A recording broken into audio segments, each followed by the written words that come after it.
Jean-Paul Chapelle, bonjour. Bonjour. Vous êtes le PDG d'Air Liquide aujourd'hui. Absolument, on va parler de la voiture électrique à hydrogène et sa carbure. Deux points l'écho, c'est parti.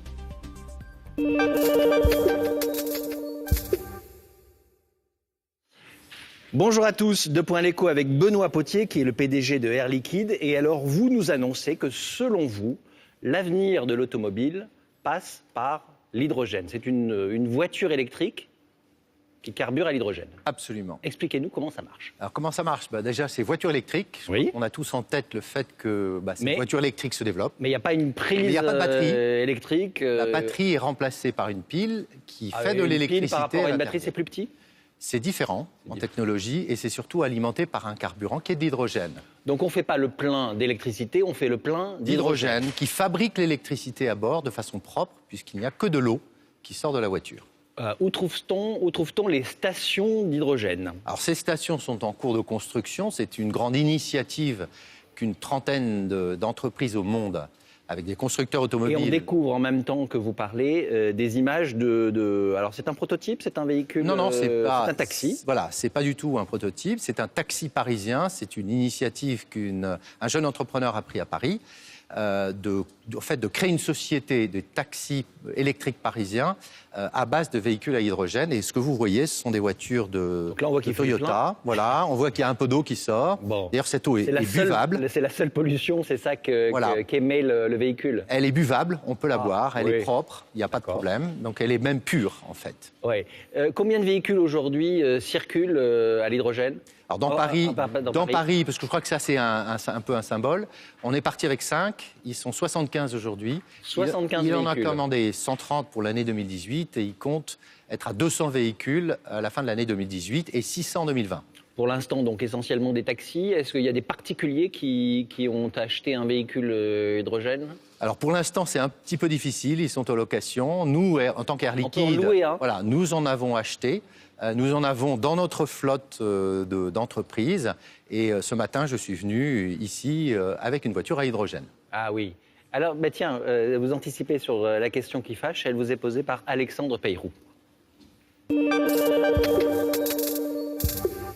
Depuis quelque temps, avec Air Liquide, vous faites la promotion des voitures à hydrogène. Ça se comprend, fournir ce gaz, c'est votre métier. Mais en plus d'un coût d'entretien assez élevé, les voitures à hydrogène sont décriées sur le plan de la sécurité. Alors Benoît Potier, est-ce que vous-même roulez en voiture à hydrogène ?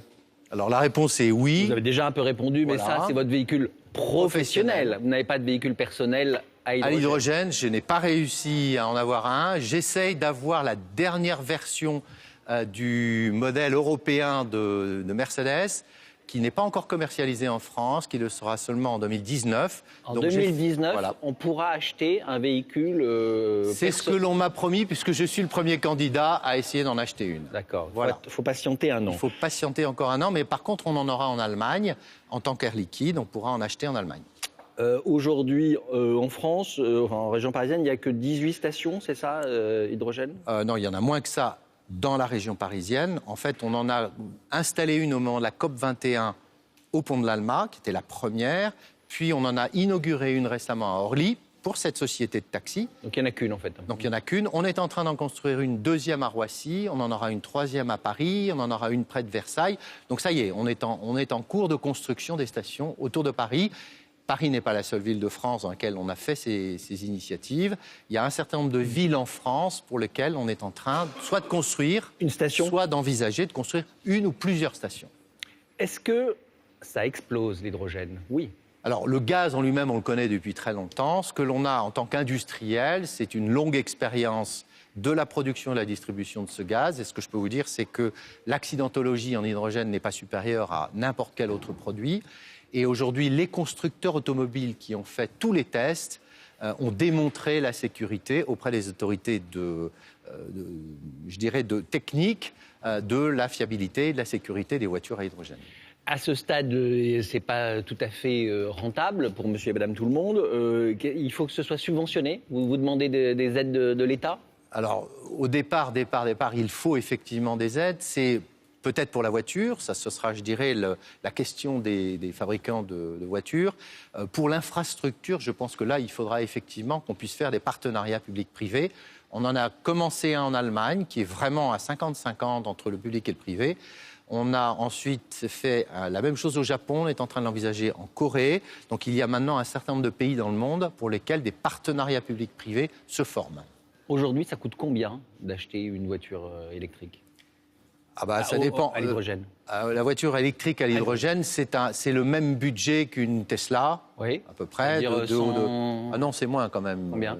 Je pense que je ne suis pas non, mais vous vendeur moi-même. Une voiture hydrogène. Donc, oui, sauf que nous, on a des contrats de location pour l'instant. Oui, donc mais on n'est pas à l'achat, à ce stade. Écoutez, je dirais que c'est 70 000 euros, 70 000 euros. C'est-à-dire que ce sont des voitures qui ne sont pas des petites voitures, mais c'est plutôt le marché des voitures de milieu haut de gamme. C'est ça. Et demain, il n'y a pas que les voitures, il y aura aussi les trains. Exactement, les trains, les bus, les camions. Et en fait, le marché de départ de l'hydrogène sera probablement plus vers ces moyens de transport professionnels, d'abord, avant d'être la voiture de Monsieur Tout-le-Monde. Qui sont des véhicules qui sont propres. On se quitte en chanson.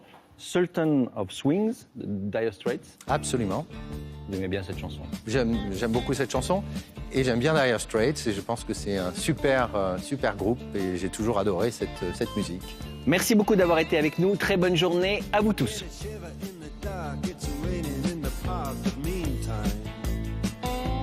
Voilà, c'était Jean-Paul Chapelle avec 2 points l'écho. Merci d'avoir été au rendez-vous ce matin encore de la matinale de France Info. À 10h, c'est Jamel Mazi qui prend le relais. Et puis demain, Samuel Etienne is back. Restez sur votre chaîne. Très belle journée.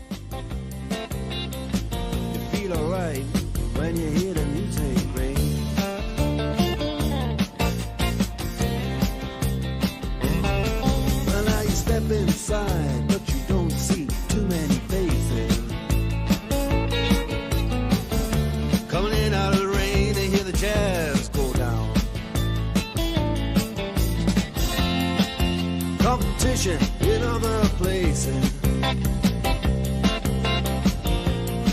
but the horns, they blowing that sound.